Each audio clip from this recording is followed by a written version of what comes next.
청소년 사역자 중에 이재욱 목사님이 계십니다. 이분이 쓰신 책에 보면 이런 내용이 나옵니다.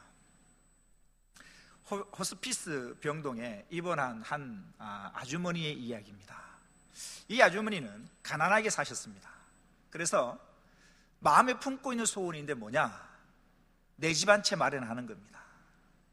그래서 허리띠를 졸라매고 악착같이 일을 해서 내 집 한 채를 마련합니다. 잠시 동안 행복했습니다. 근데 그 행복이 오래가지 않았습니다. 이유는 화장실이 집 밖에 마당에 있었기 때문입니다. 그래서 또다시 소망을 품죠. 무슨 소망일까요? 화장실이 집 안에 있는 아파트를 위해서 또다시 소망을 품고 열심히 일을 합니다. 정말 열심히 일해서 소원대로 화장실이 집 안에 있는 아파트를 마련하게 됩니다. 근데 그 행복이 오래가지 못합니다. 왜냐하면 자녀들이 성장하기 때문입니다. 그래서 또다시 기도 제목을 내는데 뭐요? 화장실이 2개 딸린 아파트를 소망하게 됩니다. 그래서 열심히 또 일을 합니다. 드디어 소원대로 화장실이 2개 딸린 아파트를 구입하게 됩니다. 근데 이게 웬일입니까? 청청병력 같은 소리가 떨어집니다. 말기암이라는 판정을 받게 됩니다.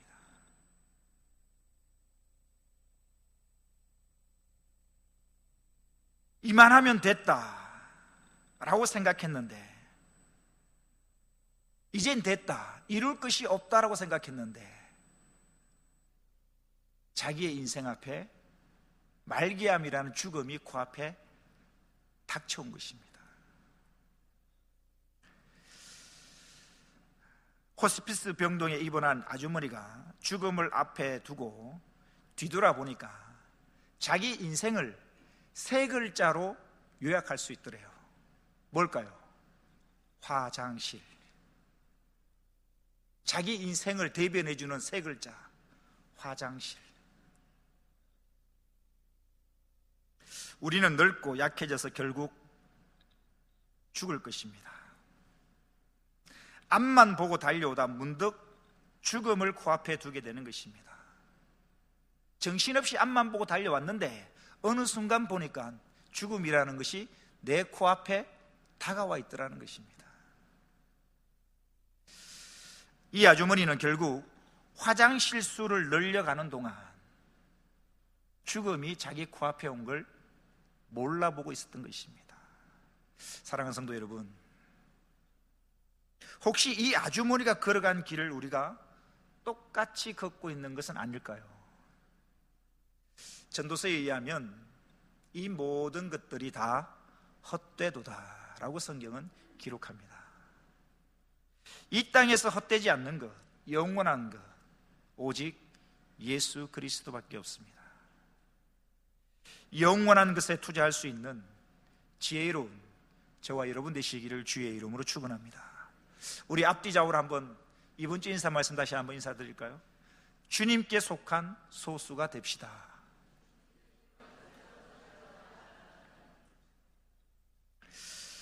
오늘 본문 창세기 8장 이야기는 홍수 이후에 홍수로 하나님이 이 세상을 심판하시고 홍수가 그쳐지는 과정을 기록하고 있습니다. 여러분, 하나님께서 홍수로 물로 세상을 심판하실 때에 그때 하나님의 마음을 혹시 생각해 보신 적 있으신가요? 하나님이 이 세상을 만드시고 보시기에 좋았더라, 보시기에 좋았더라, 보시기에 좋았더라. 하나님의 형상을 따라 지음받은 인간을 보시고는 보시기에 심히 좋았더라 라고 말씀하셨습니다. 하나님이 만드신 그 피조물, 보시기에 좋았고 보시기에 심히 좋았던 그 사람들을 하나님의 손으로 심판하여 멸하실 때 그때 하나님 아버지의 마음이 어떠셨을 것 같습니까? 어제 우리 찬양교회에 등록한 세 가족 중에 우종환, 김양미 성도의 가정에 아들입니다. 아들 하나, 딸 1명 있는데 그 아들 이제 34살인데 우승민 군이 어제 세상을 떠났습니다. 젊은 나이입니다. 원로 목사님 동창이라고 하시더라고요. 어제 세상을 떠나셨다는 아들이죠.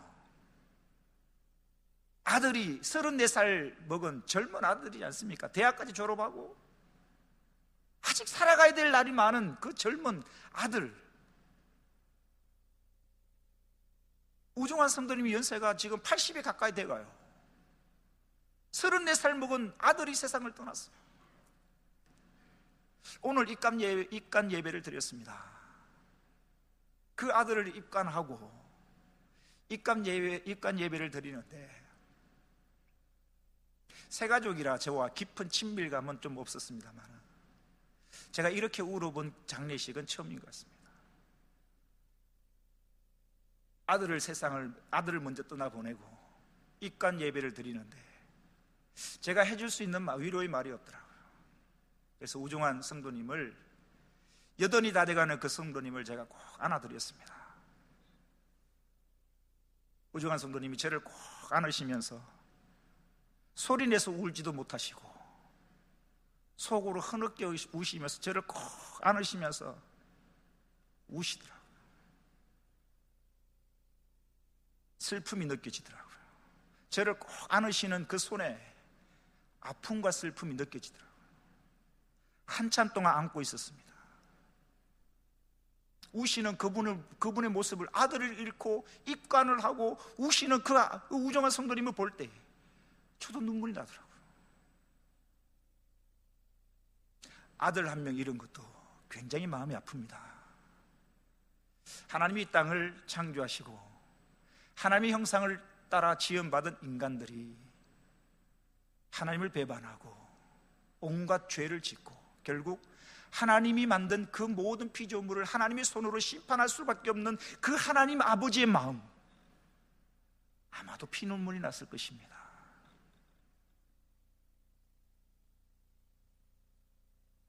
이제 홍수로 인한 심판이 끝나고 홍수가 그쳐지는 과정이 오늘 본문에 기록되고 있는데요, 오늘 본문을 통하여서 우리의 삶의 태도가 어떠해야 될지 오늘 본문에서 우리가 한 가지 발견할 수 있습니다.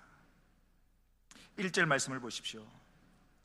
하나님이 노아와 그와 함께 방주에 있는 모든 들짐승과 가축을 모아사 기억하사 하나님이 바람을 땅 위에 불게 하심에 물이 주로 들었다라고 성경은 기록합니다. 하나님이 노아와 그와 함께 방주에 있는 모든 들짐승과 가축을 성경에 보니까 기억하사라고 성경이 기록합니다. 이 말을 오해하지 마십시오. 홍수 심판 동안 하나님이 노아와 방주 안에 있는 노아와 가축을 다 잊어버리고 계시다가 아참 방주 안에 노아가 있었지라고 생각했다는 말이 아닙니다. 이 기억하사라는 말은 마음에 뚜렷이 새겨서 항상 마음에 깊이 간직하고 있다는 것입니다. 한순간도 놓친 적이 없다는 이야기입니다.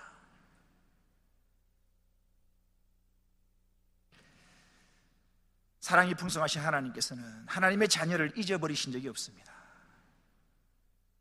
방주 안에 있는, 물로 심판할 수 없는 그 상황 속에서도 방주 안에 있는 노아와 그의 가족과 가축들을 하나님은 기억하고 계셨다는 사실입니다. 저는 말씀을 준비하면서 이 말씀이 얼마나 큰 위로가 되는지 모릅니다. 하나님이 기억하사 잊지 않는다는 것입니다. 고통 가운데 눈물 흘리고 있는 하나님의 자녀들을 잊지 않는다는 것입니다. 에베소서에 이런 말씀이 있습니다. 이사야서에 이런 말씀이 있습니다. 이사야 49장 15절 이하에 보십시오. 여인이 어찌 그 젖 먹는 자식을 잊겠으며 자기 태에서 난 아들을 긍휼히 여기지 않겠느냐. 그들은 혹시 그들은 잊을지라도 나는 너를 잊지 아니할 것이라. 이게 하나님의 마음입니다. 젖 먹는 아이를 잃어버릴 엄마가 누가 있겠습니까? 혹시라도 잊어버릴지 모르겠지만 나는 너를 잊지 않겠다는 것입니다.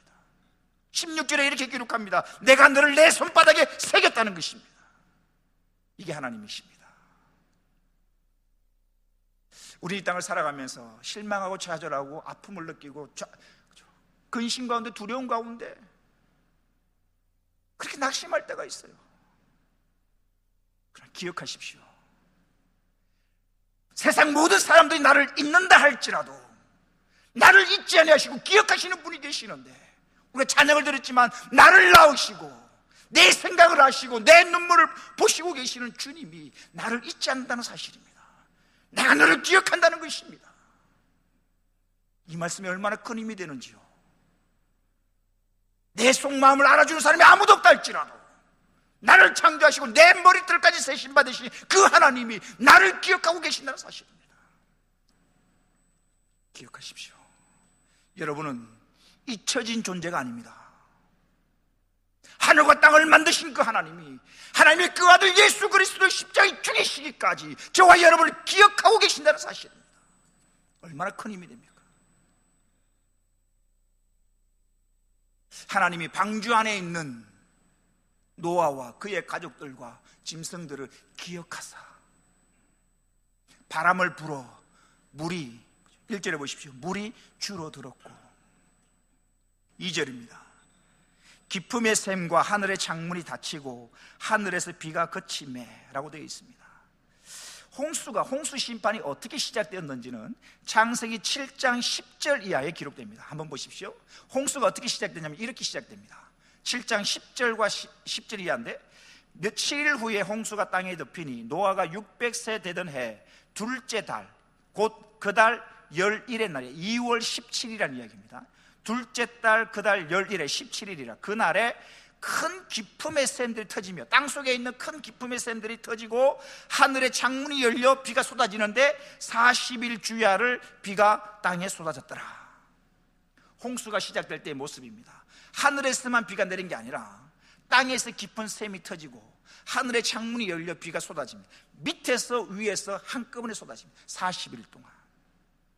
그래서 이제 2절에 보니까 홍수의 시작이 됐던 그 기품의 샘이 그치고요, 하늘의 창문이 닫히고 하늘에서 비가 그치매. 3절입니다. 물이 땅에서 물러가고 점점 물러가서 150일 후에 줄어들었다. 7장 11절 말씀 다시 한번 볼까요? 7장 11절 조금 전에 보았던 봄에 보면, 자, 홍수가 노아가 600세 되던 해 둘째 달 2월이죠. 둘째 달 곧 그 달 11일에 2월 17일이라는 이야기입니다. 2월 17일인데 그 기억하십시오.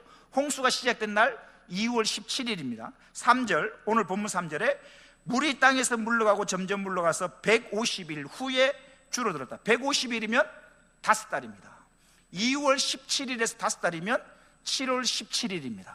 4절 보십시오. 일곱째 달 7월입니다. 일곱째 달 곧 그 달 11일에 7월 17일에 방주가 아라라산에 머물렀다. 자, 홍수가 시작된 지 5달 만에 이 배가, 방주가, 여러분 5달 동안 이 방주가 물 위를 떠다닙니다. 떠다니다가 5달 만에 7월 17일 날 아라라산에 이 방주가 정박을 하게 됩니다. 정착하게 됩니다. 이제 머물러 있게 됩니다. 떠다니던 배가 산에 머물게 되는 것입니다. 5절입니다. 물이 점점 줄어들어 10째 달, 곧 그 달 초하루 10월 1일에 산들의 봉우리가 보였더라. 자, 2월 17일 날 홍수가 시작되어지고요, 5달, 7월 17일에 5달 만에 이 방주가 아라라산에 머물게 되고, 그로부터 73일이 지나 10월 1일 날 작은 산들의 봉우리가 눈으로 보이기 시작하는 것입니다. 그리고 6절을 보십시오. 6절에 보니까 40일을 지나서, 자, 10월 1일 날 산들의 봉우리가 보였고요, 그로부터 40일 지나니까 며칠입니까? 11월 11일 말합니다. 40일을 지나서 노아가 그 방주에서 낸 창문을 열고 까마귀를 내놓으며 까마귀가 물이 땅에서 마르기까지 날아 왕래하였더라. 근 10달 동안 방주 안에 살았던 것입니다. 5개월 동안 이 방주가 물에 떠다니고, 여러분 배를 하루 이틀만 타는 것도 굉장히 힘든데 배를 5개월 탔다 생각해 보십시오. 그냥 유람선 호수에서 타는 그런 배가 아닙니다. 세상을 움키는 그런 파도치는 그런 바다 같은 데서 5개월을 바다에서 떠다닌 겁니다. 배멀미 배에서 탄 사람은요 5개월만 배를 타도요 육지 땅을 밟고 싶은 겁니다. 2월 17일 날 홍수가 시작되어졌고 11월 24일 약 10달이 지났습니다. 땅이 다 말랐습니다. 뭘 하고 싶겠습니까? 배 밖으로 나오고 싶지 않겠습니까? 12절을 다시 보십시오. 또 7일을 기다려, 이때가 11월 24일, 약 10월 11월 말입니다. 땅이 다 말랐다는 이야기죠. 확인했다는 것이죠. 얼마나 나오고 싶었을까요? 얼마나 두 발로 땅을 밟고 싶었을까요? 그런데요, 본문 자막은 준비하지 않았습니다만 성경을 보십시오. 13절을 보십시오. 13절. 성경 13절을 보십시오. 601년 첫째 달 곧 그 달 초 하룻날에 땅 위에서 물이 거친지라.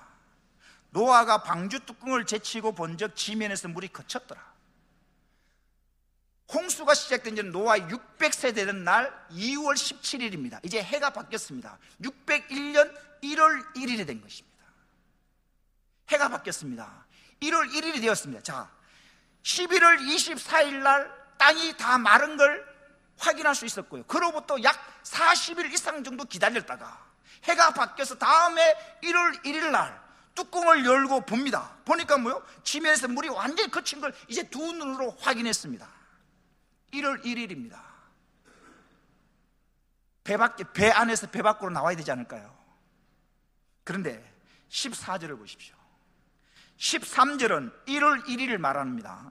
14절 보십시오. 둘째 달 2월입니다. 둘째 달 21일의 날 2월 27일이라는 이야기입니다. 1월 1일 날 방주 뚜껑을 열고 땅이 마른 걸 확인했습니다. 방주 뚜껑을 열었습니다. 나오면 되지 않겠습니까? 근데 지금 14절에 보니까 2월 27일까지 약 두 달 동안 땅이 2월 27일 날 땅이 말랐더라. 두 달 동안 방주 안에 더 머물러 있습니다. 도대체 노아가 무엇을 기다리는 걸까? 땅을 밟고 싶지 않을 걸까? 지금 14절까지는 뭐예요? 방주가 2월 17일 날 발생하고 14절에는 2월 27일이니까 1년하고도 열흘이 지난 것입니다. 방주 안에 들어가 있는 기간이 1년하고 열흘이 지났습니다. 배 밖으로 나오고 싶은 마음 굴뚝 같았을 것입니다. 두 발로 땅을 밟고 싶은 마음 굴뚝 같았을 것입니다. 그런데 노아가 나오질 않습니다. 땅은 이미 다 말랐습니다. 뚜껑도 열었고 확인해 봤습니다. 나오면 됩니다. 안 나옵니다. 무엇을 기다리는 걸까? 바로 15절입니다. 하나님이 노아에게 말씀하여 이르시되. 노아는 지금 무엇을 기다리고 있는 것입니까? 하나님의 말씀을 기다리고 있는 것입니다. 1년 열흘이나 배에 탄 지 1년 열흘이나 됐습니다. 땅이 마른 거 이미 확인했습니다. 40일 기다리고 7일 기다리고 또 7일 기다리고 40일 기다리고 땅이 마른 거 다 확인했지만 또 기다립니다. 무엇을? 하나님의 말씀을 기다리고 있다는 사실입니다. 15절입니다. 하나님이 노아에게 말씀하여 이르시되 너는 내 아내와 내 아들들과 내 며느리들과 함께 방주에서 나오고 너와 함께한 모든 혈육 있는 생물 곧 새와 가축과 땅에 기는 모든 것을 다 이끌어내라. 이것들이 땅에서 생육하고 땅에서 번성하리라 하시매 노아가 그 아들들과 그의 아내와 그 며느리들과 함께 나왔고 19절입니다. 땅 위의 동물 곧 모든 짐승과 모든 기는 것과 모든 새도 그 종류대로 방주에서 나왔더라. 말씀을 마칠까 합니다. 초등학교 때 여름에 이렇게 장마가 질 때 이 초등학교 때 기억이 납니다. 장마 때 보면 대낮인데도 깜깜합니다. 비구름 먹구름이 잔뜩 껴있어 비가 막 쏟아지는데 대낮인데도 밤처럼 깜깜할 때가 있어요. 비는 하루 종일 내립니다. 초등학교 때 그 하늘이 깜깜하고 하루 종일 내리는 그 비를 보고 굉장히 무서웠던 기억이 있습니다. 장마철의 하루만 낮인데도 깜깜하고 먹구름에 의하여 깜깜한 상태에서 비가 쏟아지는 걸 어린 초등학교 시절에 굉장히 무서웠던 기억을 내가 가지고 있습니다. 근데 생각해 보십시오. 40일 동안 비가 쏟아집니다. 40일 동안 하늘에서 비가 쏟아지고 땅에서 물이 솟아오릅니다. 얼마나 비가 그치기를 기다렸을까요? 비가 여러분 이슬비처럼 내리는 게 아닙니다. 온 세상을 물로 심판할 만큼 뭡니까? 폭우처럼 쏟아졌을 것입니다. 감당할 수 없을 정도 온 세상을 물로 잠길 만큼 엄청난 비가 쏟아진 것입니다. 하루 이틀, 비가 그칠까 기다려봅니다. 3일, 4일, 5일, 6일, 40일 동안 비가 쏟아집니다. 비가 그치기를 굉장히 기다렸을 것입니다. 중간에 말씀드렸습니다마는 재미있는 오리배 타는 것도 아니고 배를 타고 그 배가 이리 휩쓸리고 저리 휩쓸리고 5달 동안 배에 휩쓸립니다. 얼마나 배에서 내리고 싶었을까요?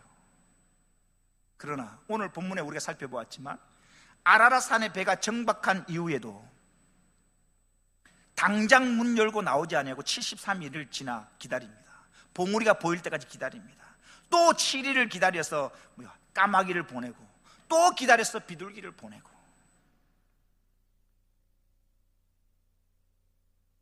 물이 다 그친 걸 확인하고 방주 뚜껑을 열고 물이 마른 것을 확인하고서도 또 2달을 기다립니다. 노아가 이렇게 기다린 이유는 바로 하나님의 말씀을 기다렸던 것입니다. 오랜 시간 방주에서 생활이 얼마나 힘들고 어려웠겠습니까? 하루라도 빨리 방주에서 나오고 싶었을 것입니다. 1년 10일 동안 방주에 있었던 것입니다. 그러나 노아는 하나님의 명령, 방주에서 나오라는 하나님의 말씀을 기다렸던 것입니다. 왜냐하면 방주에 들어갈 때도 노아의 의지로 들어간 게 아닙니다. 방주에 들어갈 때도 하나님의 말씀에 의해서 들어갔던 것입니다. 창세기 7장 1절 말씀 같이 읽겠습니다. 창세기 1장 7절입니다. 시작. 여호와께서 노아에게 이르시되 너와 내 온 집은 방주로 들어가라. 이 세대에서 네가 내 앞에 의로움을 내가 보았습니다. 7장 1절에 홍수가 시작되기 전에 하나님이 말씀하십니다. 여호와께서 노아에게 이르시되 너와 네 온 집은 방주로 들어가라. 여러분, 노아가 지금 방주에 들어간 것은 하나님이 들어가라 하셨기 때문에 들어간 것입니다. 그러면요, 땅이 말랐다고 해서 함부로 나올 수는 없는 겁니다.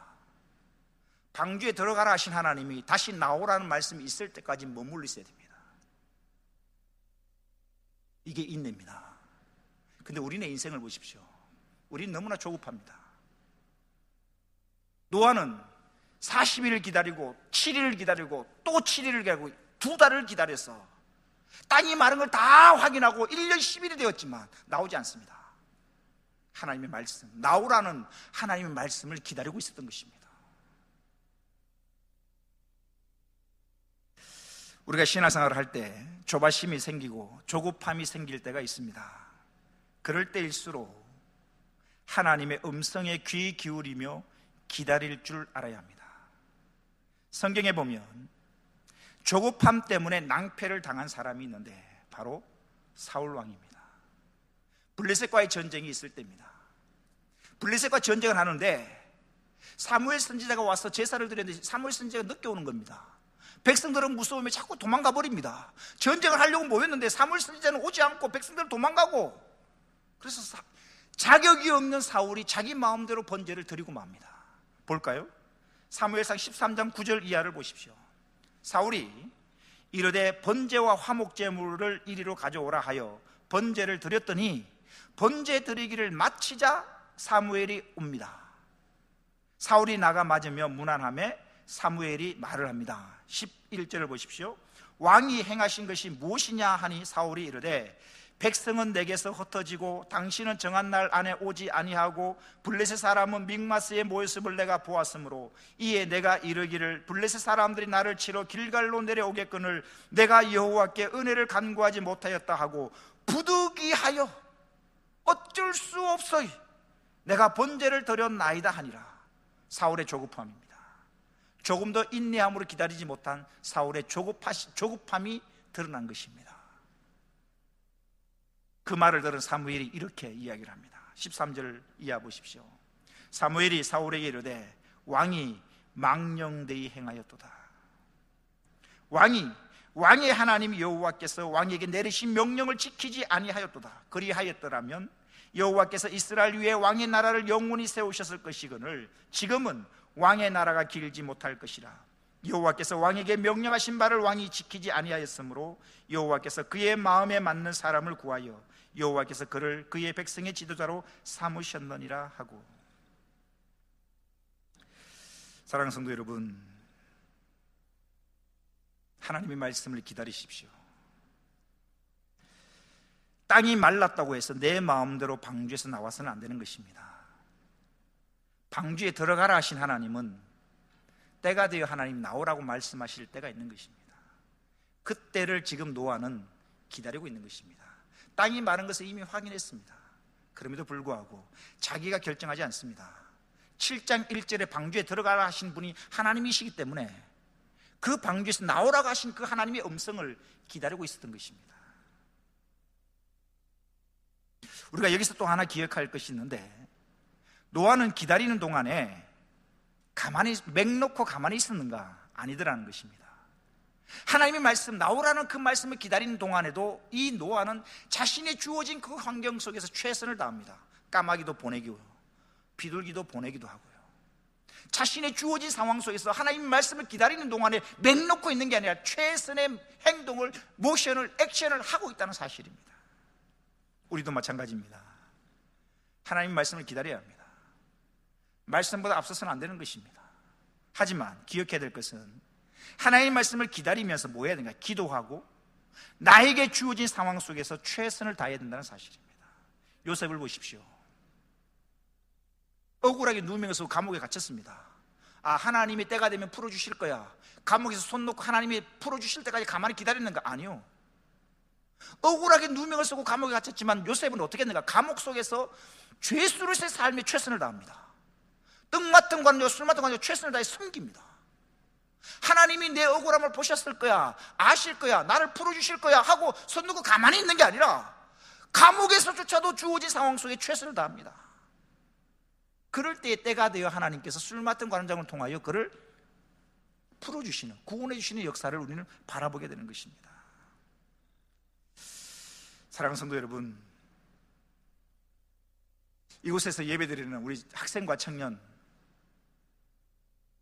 혹시 삶의 비전이나 삶의 목적을 몰라 방황하십니까? 하나님의 때를 기다리며 기도하십시오. 그러나 잊지 말아야 될 것은 맥 놓고 있어서는 안 된다는 사실입니다. 기도하되 학생으로서 주어진 일 최선을 다하십시오. 기도하되 나에게 주어진 환경 속에서 내가 할 수 있는 최선의 노력을 해야 된다는 사실입니다. 하나님의 말씀보다 앞서서는 안 됩니다. 하나님의 때를 기다리며 기도하되 현 상황 속에서 나에게 주어진 그 일에도 최선을 다해야 된다는 사실입니다. 그러면 때가 될 때에, 주님의 때가 될 때에 주께서 은혜를 베푸신다는 사실입니다. 기도하시겠습니다.